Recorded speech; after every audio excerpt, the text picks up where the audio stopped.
The stars never look the same once you've claimed them. Admiral Kextrier pressed his four-clawed hands against the wide viewing glass of his flagship, staring at 17 conquered star systems stretched behind his enormous fleet. Each one had collapsed in days. Each one had cried for mercy that never came. The Trialaxian Grand Fleet was unstoppable, and the galaxy had accepted it. "Another signal from the border of the next system," reported Communications Officer Yelan, her voice carrying the tired boredom of routine surrender calls. "Same pattern, same species. They call themselves humans." Sexar stepped away from the window and crossed the bridge of the Dominion's edge. His boots tapped the metal deck in a steady rhythm the crew instantly recognized. That sound meant someone was about to suffer, often an entire species. "What's their message?" he asked, lowering himself into the command throne, crafted from the bones of the last race foolish enough to resist them. "A reminder for every visitor to this ship." "The usual posturing," Yildon replied, scanning her consoles. "They order us to withdraw immediately, claiming advanced defenses, warning of dire consequences if we strike their worlds." She hesitated, then frowned. "They actually sound confident, Admiral." Several officers clicked mandibles in mocking laughter. Confidence was always comedy when spoken by primitives who had never faced true power. The Trialaxian fleet had swelled from 50 ships to over 300 in just 5 years of conquest. Each victory brought plunder, resources, vessels, and stolen technologies. From the tactical station, Captain Nexra approached, movements measured and exact. He never laughed at enemy boasts, which made him useful, if occasionally irritating. "Admiral, preliminary scans of their system are complete," Nexra said, presenting a datapad. 9 planets, 3 inhabited, major population hubs, advanced industry, but their defenses are unusual. "How unusual?" Sexter asked, leaning forward with faint interest. "They have only a single ship positioned to stop us. Large, yes, but only one vessel standing against our full armada." Nexra paused, studying the readings again. "The energy readings are strange, nothing resembling entries in our databases." Kexar dismissed it with a wave. Unknown energy almost always meant crude technology. "Recall the Xelon Empire? Their mystery signatures turned out to be oversized solar panels." The bridge crew erupted in laughter, but Nexa remained, stone still. "With respect, Admiral, this feels different. Their deployment, their transmissions, even their phrasing, it doesn't sound like a species bluffing because they've never seen us." "They haven't seen us yet," Sexar countered, rising from his throne. "Signal the fleet, standard intimidation maneuver, form the sphere around their lone ship. When they witness 300 warships surrounding them, confidence will evaporate." The Trialaxian Armada shifted into motion, destroyers, cruisers, and battleships spreading outward into the infamous pattern that had broken world after world. Entire governments had capitulated at the sight alone, long before the first volley. At the storm's center floated the human vessel UNS Retribution. Outwardly, it looked formidable, nearly a kilometer long, bristling with weapons and arrays. But appearances meant nothing against impossible odds. 1 ship versus 300.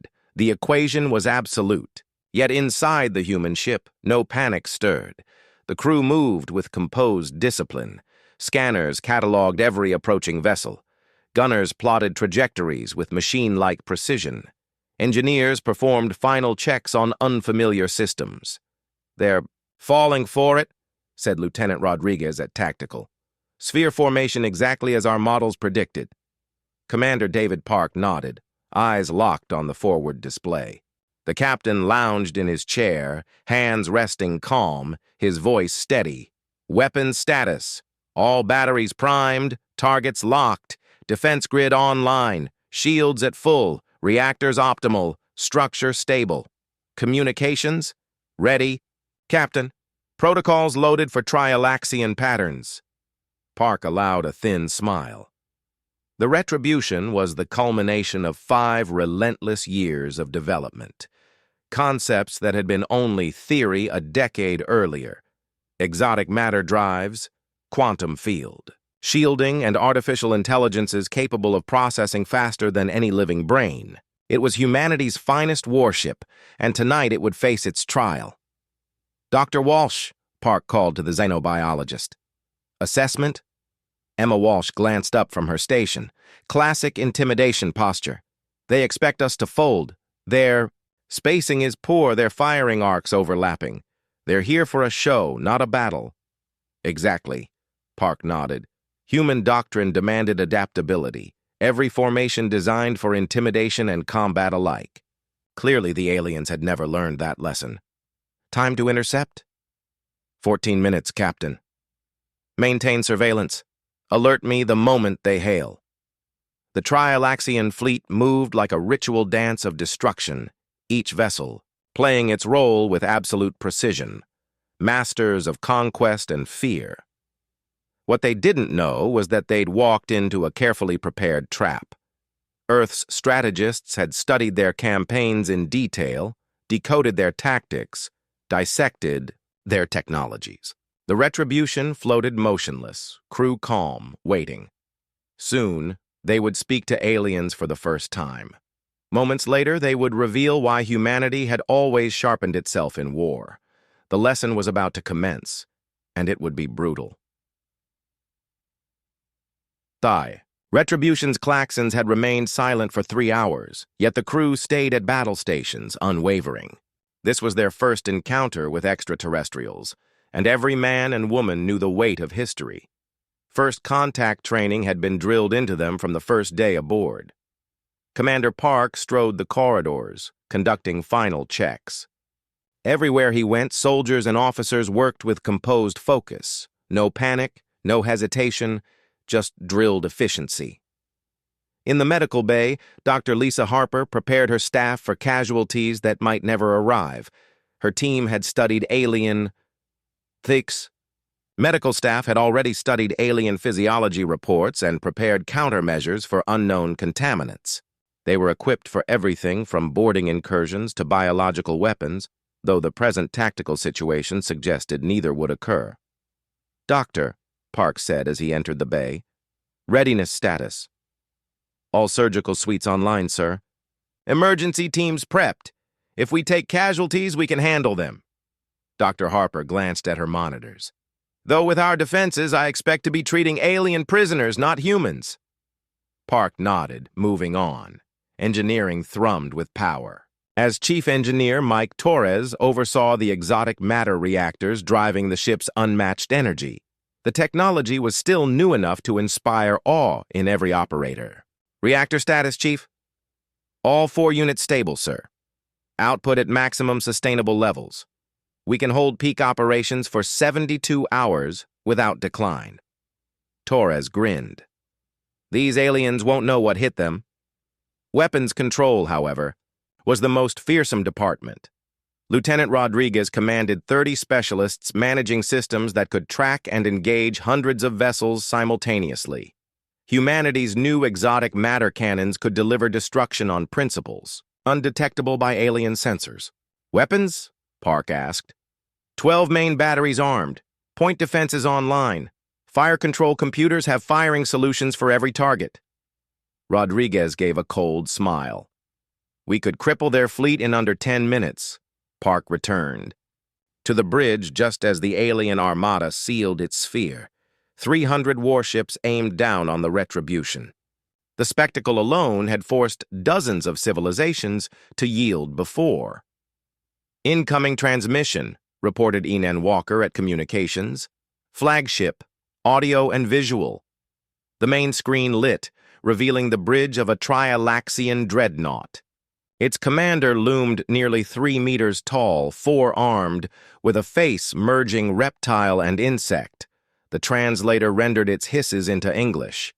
"Primitive creatures. You are surrounded, outnumbered 300 to 1. Your struggle is meaningless."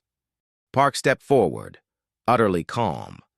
I am Commander David Park of the United Nations Ship Retribution, under authority of the United Earth Government and Colonial Defense Force. You have intruded into human territory and threatened Earth's colonies. By the Interstellar Warfare Convention, your actions are hostile acts against a sovereign species.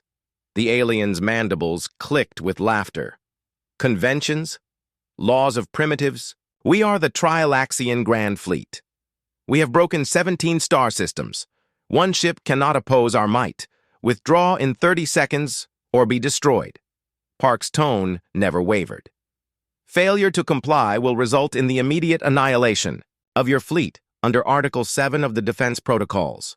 The alien bridge erupted with cruel laughter, like glass shattering with insectile buzzing. Your bravado amuses us, human. Perhaps you require demonstration. The transmission cut. On the Retribution's bridge, preparations continued with cold precision. Dr. Walsh recorded every twitch of the alien commander, compiling invaluable notes on Trialaxian psychology. Rodriguez refined his targeting profiles based on the flagship's emissions. Torres monitored power flow as the Retribution's shields adapted to new energy readings across the enemy Armada. Analysis, Doctor? Park asked. Dominant predator. Behavior, Captain. Strict hierarchy, intimidation-focused doctrine. They've faced only weak resistance. Their body language shows full reliance on fear tactics. Mr. Rodriguez, threat report? Their weapons appear plasma-based, Captain. Output roughly equal to what humanity fielded 15 years ago. Coordination is tight, but their formation favors intimidation, not combat. Even if they fire, our shields will absorb the first barrage without measurable strain. Walker, are you recording for first contact records? Park asked. Yes, sir. Full audio-visual archive, including complete tactical analysis of fleet composition and armament. Park settled into his chair, eyes fixed on the display, 300 warships encircling one. Impossible odds, at least by conventional reckoning. But the Retribution was no conventional vessel, and humanity had never written conventional doctrine. Its lessons were forged across millennia of wars against the most ruthless enemy they had ever faced, themselves. Captain, Rodriguez reported, detecting energy surges across 20 forward vessels. Weapons charging. Raise shields. All hands. Park keyed the comm. This is the captain. We are engaging an alien armada in defense of human space. This is humanity's first armed encounter with another species. You have trained for this. Trust your gear. Trust your training. Trust each other. And make history. The crew responded not with cheers, but with steady focus. No theatrics, no fear. Only disciplined professionals who had signed on knowing the risks of deep space. Combat. They were ready. 20 Trialaxian destroyers unleashed their barrage, plasma fire converging into a blazing storm. Alien officers leaned forward in satisfaction, expecting primitive shields to collapse instantly. But the human vessel absorbed. Every strike, its grid undisturbed, its power flow steady, not a single flicker of strain. Silence fell over both fleets. For 30 seconds, no one spoke. Then Park's calm voice carried across every channel. Your 30 seconds are over. You are now in violation of defense protocols. Prepare for consequences. What followed would echo in military academies for centuries, and among Trialaxians, as the moment they learned that primitive did not always mean powerless. When their weapons splashed harmlessly against the human barrier, every calculation underpinning their campaign disintegrated. Admiral Kekstar glared at tactical screens. Disbelief etched into every movement. "Weapons Officer Zilmore," he barked, clawed hands crushing his chair. "Divert everything! All forward ships! Target their shield generators!" "Sir, we're already at maximum. Their shields aren't registering impact. It's as if we're firing into the void!" Similar exchanges rippled across the Trialaxian Armada. Captains who had always known victory suddenly found their fleets impotent against incomprehensible defenses. Weapons that had erased planetary militaries achieved nothing.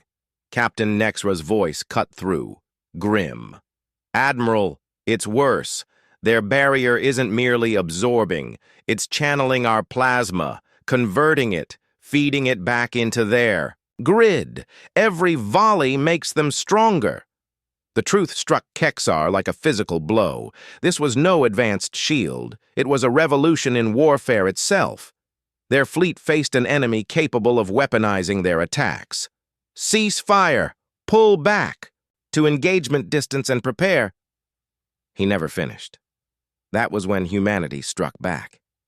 The UNS Retribution moved with a fluidity that defied every law of motion the Trialaxians had ever believed immutable. The massive warship rotated with predatory grace. "Message to all survivors, regroup at Rally Point Delta." His voice carried the steady edge of discipline, though his mandibles clicked with restrained fury. The once proud Grand Fleet was reduced to scattered fragments, fleeing from a single human vessel. On the bridge of the Dominion's edge, Admiral Kextar gripped the armrests of his bone-forged throne until fractures spread across its surface. His 4 clawed hands trembled with a mixture of rage and disbelief. One human ship, had reduced his armada to wreckage and fire in less than 10 minutes. Every battle doctrine, every weapon, every strategy the Trialaxians had mastered across centuries had been rendered meaningless. "They cannot be allowed to exist," Kextar hissed. "Transmit to the High Conclave. Warn them. The humans are predators." Back aboard the Retribution, the tactical display dimmed as alien contacts winked out one after another. Silence fell across the bridge, broken only by the hum of power cycling through the reactors. Captain Park exhaled slowly, his expression unreadable. "Status report," he said. "Enemy fleet in full retreat," Dr. Walsh confirmed. "Estimated. Combat effectiveness reduced by 90%. Their command hierarchy is fractured. They won't be back soon." Lieutenant Rodriguez allowed himself a small grin. "They'll think twice before underestimating Earth again." Park didn't smile. His eyes lingered on the fading echoes of the fleeing ships. "No," he said quietly. "They won't think twice. They'll think harder. And next time, they'll bring everything they have." For a long moment, no one spoke. The Retribution had proven itself. Humanity had proven itself. But in doing so, they had announced to the galaxy that the age of prey was over. Predators walked the stars now, and their name was human. Priority transmission to Earth Command. Classification, extinction level threat. The remnants of the Trialaxian. Fleets scattered in disarray, fleeing the system with no semblance of order. What had once been their flawless formation was now nothing more than broken ships running for survival. Behind them, the UNS Retribution held position, drifting in the wreckage that had been the Trialaxian military's pride. Commander Park stood at the center of his bridge, watching their retreat with quiet satisfaction. "Status?" he asked. "No damage to report, sir," Rodriguez replied crisply. "Shields holding at 98%. Weapon systems operational. Ammunition expenditure minimal. No casualties." Park gave a single approving nod and turned to Ensign Walker. "Transmit to Earth Command. Priority Alpha. First hostile contact concluded. Threat eliminated. Full report to follow." At the analysis console, Dr. Walsh looked up, her face pale but steady. "Captain, based on the survivors' behavior, they'll spread word of this encounter to their entire species, possibly to other civilizations. The psychological effect may equal the tactical victory." "Good," Park answered flatly. "Let the next aggressor think twice before crossing human space." With that, the Retribution turned for home, carrying the data of humanity's first interstellar battle. The crew had executed perfectly. The ship had surpassed every expectation. Earth now had a reputation forged in fire, one very different from what it had possessed only hours earlier. Behind them, the graveyard of the Grand Fleet drifted apart, silent testimony to the folly of underestimating a species that had honed its craft on endless wars with itself. The galaxy would soon learn that humanity had spent millennia preparing for this moment without ever realizing it. 3 days later, the Trialaxian High Command convened in the deepest bunker of their homeworld. The chamber held an emergency session, born from the catastrophe now whispered of as the human death zone. Admiral Kekstar, stripped of honors and decorations, sat at the witness stand before a panel of commanders who had never known defeat. Supreme. Commander Volth leaned forward, all 4 eyes fixed on the disgraced officer. Explain how 300 ships of the Grand Fleet were annihilated by one primitive vessel. Kekstar's mandibles clicked as he activated his recorder. Honored commanders, I have reviewed the logs countless times. The human craft endured our strongest weapons without effect. Their defenses operate beyond our understanding. And their return fire. Our vessels weren't destroyed. They were unmade. Unmade? Volth's voice cut with disbelief. Ships do not simply cease to exist. With respect, Supreme Commander, they did. Our plasma cannons melt hulls, detonate cores. Human weapons reduce matter to energy itself. There were no explosions, no wreckage, only clouds of ionized gas where ships once stood. Captain Nexra, one of the few survivors, stepped forward to stand by Kekstar. I saw it. The humans fought as though against equals. Their strikes were surgical, every maneuver deliberate. They destroyed us with minimal effort. Uneasy glances spread across the.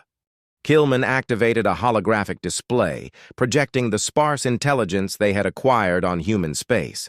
Early surveys portrayed a relatively young race with limited interstellar reach, 3 settled systems, moderate industrial output, and no indication of military expansion beyond their immediate borders. By all measures, they should have folded under overwhelming force. Those measures were clearly wrong, Volth said icily. Yes, Supreme Commander, yet analysis of battle records reveals unsettling consistencies. Human weaponry appears engineered to counter multiple alien systems at once. Plasma, particle, beam, even quantum disruption. Their defenses suggest detailed familiarity with technologies far outside their sphere. Nexra advanced once more. Supreme Commander, there is another matter. During combat, the humans transmitted across frequencies in flawless Trialaxian. They understood our language, our doctrines, even our intimidation stratagems. They had prepared for us deliberately. The weight of his words darkened the chamber. Preparation implied long observation, perhaps study of the Empire's entire conquest path. More alarming was the likelihood they possessed countermeasures to other alien arsenals. Director Killman awaited Volth's order. Your assessment of their intent? Unknown, Supreme Commander. Surviving vessels confirmed that humans permitted nearly 1/3 of our fleet to flee. This implies either limited firepower or calculated mercy. Considering their dominance, restraint appears intentional. Why show restraint? 2 motives possible. Either they wished survivors to spread news of their strength, or they sought to test our assets without revealing their full capability. Both explanations terrified the Council. An enemy that could dismantle their grand fleet while holding back implied force beyond comprehension. Meanwhile, 60 light-years away, the UNS Retribution settled into Orbital Station Gamma, above Earth's moon. Commander Park strode through sterile halls toward debriefing, passing personnel who regarded him with respect, edged by awe. Word of the battle had already ignited the Colonial Defense Force. Fleet Admiral Rebecca Stone awaited in the council chamber, joined by representatives of Earth's government, colonial administration, and the scientific division. Tactical hollows on the walls replayed the merciless precision of the human ship, dismantling the alien fleet. Commander Park, Stone began as he sat, your report is remarkable. Total victory, no losses, negligible expenditure. The Council is impressed. Thank you, Admiral. Retribution performed as intended. Chief Engineer Torres and his staff ensured flawless performance. Dr. Walsh entered, carrying data pads dense with analysis. Admiral, I've completed my study of Trialaxian mindset and doctrine. Their structure is built on dominance and fear. The annihilation of their fleet will cause devastating political shock. Explain, Stone pressed. Their expansion thrives on illusions of invulnerability. News that one human ship destroyed their greatest armada will shatter that myth. Conquered subjects may revolt. Rivals will sense weakness. Science Director Dr. Amanda Foster leaned forward. Dr. Walsh, how do you rate their technological level compared to ours? Roughly 15 to 20 years behind by present standards. Their weapons depend on brute force extensions of established physics, while our exotic matter systems utilize principles utterly foreign to them. More critically, their tactical doctrines reveal they've never endured genuine resistance. They're used to fighting primitive worlds, not trained militaries with equal or superior technology. Admiral Stone expanded a star chart showing systems surrounding human space.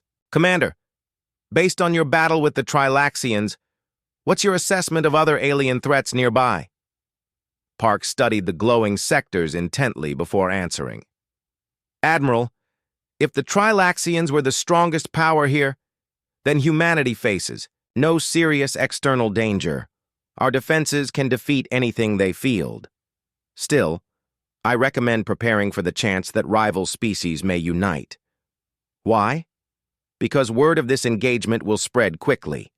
Civilizations across the region will realize humans possess unmatched war technology. Some may surrender or negotiate, while others could see us as an existential danger requiring elimination before we grow stronger. Silence filled the room as the implications registered. Humanity had declared its galactic arrival with overwhelming force, a statement that reached far beyond a single fleet's destruction. Colonial Administrator Dr. Michael Chen finally spoke. What options exist for managing those repercussions? Park answered calmly. Continue strengthening defenses while offering open hands to peaceful contact, but also demonstrate that any strike on human space will earn the Trilaxians' fate. Deterrence through certainty. Admiral Stone approved. The Defense Council has already ordered 12 more Retribution-class warships. Our current fleets will also be refitted with next-generation weapons. Long before any coalition forms, we'll be strong enough to fight from multiple fronts. Doctor. Foster allowed a grim smile.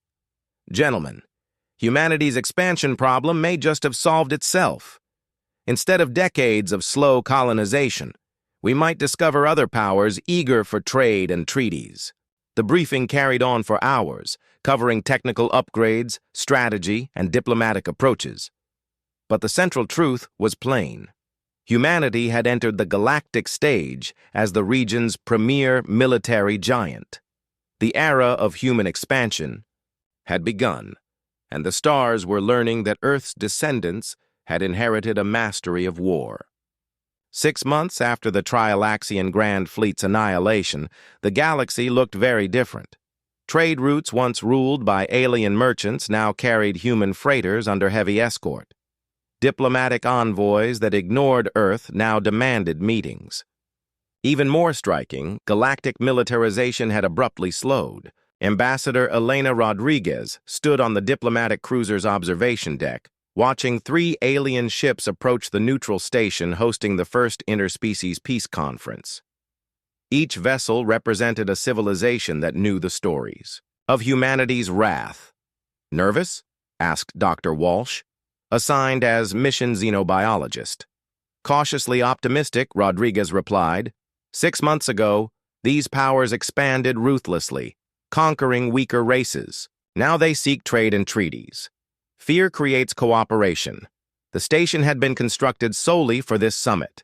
Its environmental systems could accommodate diverse physiologies, marking humanity's first true diplomatic venture with the galaxy. Yet the context was far from expected. In the Grand Chamber, 7 alien delegations waited uneasily for humanity. The Trilaxians had sent Supreme Commander Volek himself, despite the humiliation tied to their defeat. His presence signaled seriousness. The Corvani Chancellor Vexthal studied the human seats carefully. Her people thrived through diplomacy and knew how to read power. The humans had arranged themselves to project calm strength, not arrogance. "Unexpected," she murmured. "What did you expect, Chancellor?" asked her aide. "Conquerors. But these humans resemble negotiators." Rodriguez entered. With her entourage, Dr. Walsh, Colonel Wright as military advisor, and Dr. Sarah Kim as trade envoy. Their group was notably smaller than any alien delegation, another subtle show of confidence. "Honored delegates," Rodriguez began, "Earth understands recent events created doubt about our intentions. This conference is to establish peaceful coexistence and mutual benefit." Volak spoke first, his tone controlled despite personal disgrace. "Ambassador, the Trilaxian Empire regrets the misunderstanding that led to war. We seek official diplomacy and mutual defense." "Mutual defense?" Rodriguez asked, curious. "Yes, our enemies grow bold after our setback. Human technology could stabilize the region." Dr. Walsh leaned forward. "Supreme Commander, you're asking the very species who destroyed your grand fleet to aid in defending your empire." "Dr. Walsh, we now recognize that opposing humanity militarily is not sustainable. Partnership with your species, however, could strengthen both of our civilizations." The other alien delegates followed this exchange with dawning clarity. The Trilaxians weren't merely negotiating peace, they were appealing for protection. Their previous supremacy had rested entirely on military superiority. Now, stripped of it, they were vulnerable to every people they had once subjugated. Chancellor Vexthal engaged her translator and addressed the human representatives directly. "Ambassador, the Corvani Republic has observed humanity's expansion closely. Your people seem to prefer building colonies and developing resources rather than conquest and enslavement. We propose trade arrangements and mutual technology programs." "What form of technology?" Dr. Kim inquired. "We possess advanced biotechnology and agricultural expertise that could serve human colonies well. In exchange, we would like access to your defensive systems to shield our own worlds from hostile forces." The same theme repeated through the morning session. Each alien civilization offered valuable assets to humanity while requesting military protection or defense technology in return. None sought to oppose human growth. Several openly encouraged it as a stabilizing presence in the sector. At the midday recess, Colonel Wright quietly pulled Ambassador Rodriguez aside. "Ma'am, this goes beyond simple trade pacts. They expect us to become the regional enforcers, I've noticed. What's your view? Strategically, it's ideal. We gain resources and expansion opportunities without paying conquest costs. Practically, it means we'll inherit responsibility for peace across numerous systems." "Morally?" Wright thought carefully. "They're offering real cooperation in exchange for safety from truly predatory species. We aren't being asked to conquer or dominate anyone, only to defend civilizations against aggression. Precisely what we intended." Dr. Walsh joined in with her insights. "Ambassador, I've been observing their behavior. Their reaction isn't solely fear of our military strength. They admire our diplomacy. Many remarked that we're the first great power to open talks without dictating terms." The afternoon session turned to concrete proposals. The Trilaxians shared detailed intelligence on hostile races nearby. The Corvani offered agricultural breakthroughs suited to marginal colonies. Several smaller peoples provided rare materials and manufacturing in exchange for defensive treaties. By day's end, a framework for alliance had naturally formed. Humanity would deliver protection and defense systems to peaceful species in exchange for trade, resources, and technological partnerships. Hostile empires would be granted the same chance if they abandoned expansionism first. "There remains one last matter," Supreme Commander Volth announced as the session closed. "Certain species absent from these talks are creating a coalition to resist human growth. They believe destroying humanity before it grows stronger is their only survival path." Rodriguez maintained her composure, while Wright leaned forward intently. How many? What strength? 12 powers with substantial forces, roughly 2,000 warships combined. They call themselves the Freedom Alliance, though fear, not ideology, is their driver. When will they strike? Wright pressed. Our intelligence shows they are still consolidating and drafting plans. 6 to 8 months until a coordinated assault. Dr. Walsh studied Volth. Supreme Commander, why reveal this to us? Because the Trialaxian Empire's survival now depends on human protection, not destruction.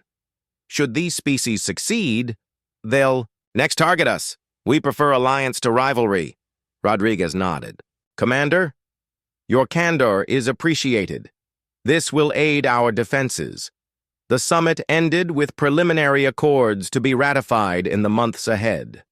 As delegations departed, the galaxy's political order had already shifted.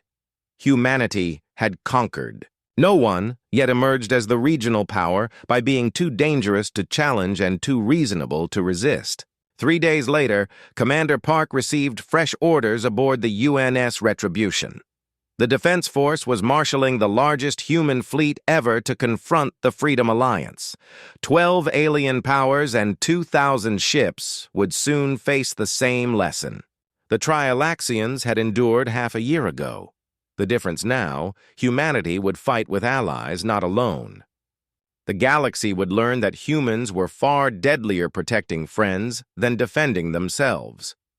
Park smiled, scanning the fleet roster.